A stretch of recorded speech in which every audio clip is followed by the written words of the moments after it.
Mec, faut qu'on me parle. Il y a des années, j'ai assisté à une scène absolument incroyable, qui a été peut-être une des plus grandes leçons de ma vie. Je t'explique, il y a 4 ans à peu près, on est avec Manon devant un passage piéton, on attend pour traverser, le feu passe au rouge pour les voitures, on commence à s'engager et là il y a une meuf en vélo qui nous grille la priorité, mais comme une malade. Et moi direct je lui dis mais c'est rouge putain. Et là elle, ni une ni deux, elle se retourne et elle me sort, et ta mère elle est rouge. Je suis resté complètement scotché pendant qu'elle partait. En même temps, elle s'est même pas arrêtée. Franchement, sur le coup, je savais même pas si c'était le culot de la meuf, la scène, ce qui venait de se passer. Enfin, j'étais bouche bée, incapable de dire quoi que ce soit. Et là, Manon, elle me dit, vas-y, c'est bon, ça sert à rien de s'énerver et tout. Et moi, j'étais genre, ouais, carrément, c'est clair.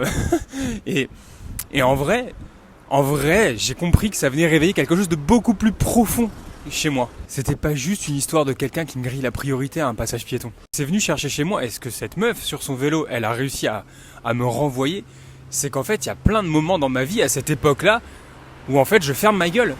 Je fermais ma gueule. Il y a plein de choses que je disais pas, j'exprimais pas ce que je pensais, ce que je ressentais. Parce que fallait pas faire de vagues, parce qu'il fallait être lisse, parce que c'est ce qu'on m'a appris en fait. On m'a appris à pas faire de vagues, et donc nécessairement, le plus dur pour moi c'était ça, c'était de me contenir alors même que je sais que j'ai raison, mais j'ose pas dire ce que je ressens. Et finalement, ça m'a renvoyé à j'ai confondu toute ma vie le calme et la soumission. Alors oui, évidemment, elle m'a manqué de respect et tout le tralala, mais moi ce qui m'intéresse c'est surtout le miroir qu'elle m'a tendu. Elle m'a aussi montré que j'étais un mec. Plein de moments qui montrent une façade d'être trop poli, trop équilibré, posé, zen, calme, qui accueille tout, qui s'en fout, qui est au-dessus de tout ça. Mais en vrai, c'est juste un mec qui a peur de déranger. C'est juste une façade que je montrais à ce moment de ma vie. Et à force de tout contrôler comme ça, la seule chose que je gagnais à cette époque-là, c'est que je fermais ma gueule en fait. Tout ça, ça s'est passé en une fraction de seconde. Hein. Juste après ça, on a repris notre balade, j'ai traversé la rue et arrivé de l'autre côté du trottoir, je me suis fait une promesse à moi-même. C'est que ok, là j'ai fermé ma gueule, mais la prochaine fois je me tairai pas.